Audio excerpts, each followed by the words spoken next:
Друзья, всем салям и сам СС. Меня зовут Алсу. На этом канале мы вместе изучаем татарский язык.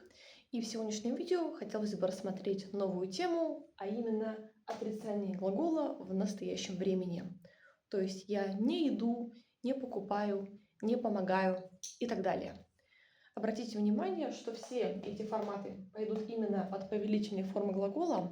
То есть сейчас тут сказаны слова «кара» — «смотри», «бирь» — «отдай», «тор» — «вставай» и «сөйлеш» — «поговори».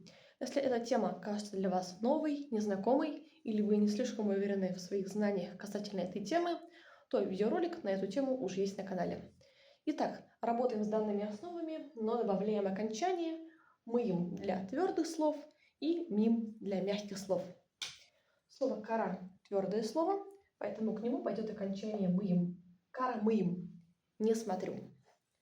Слово «бирь» – это уже мягкое слово, поэтому к этой мягкой основе пойдет мягкое окончание «мим». «Бирь мим» – что-то я не отдаю. Далее слово «тор» – «вставай». Это твердое слово, поэтому будет «тор мыем» – «не встаю».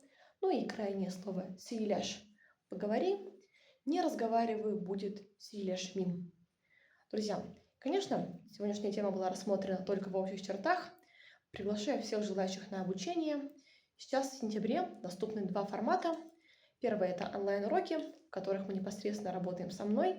Это могут быть индивидуальные или групповые, парные занятия, а также готовые записанные видеоролики, по которым вы можете работать самостоятельно.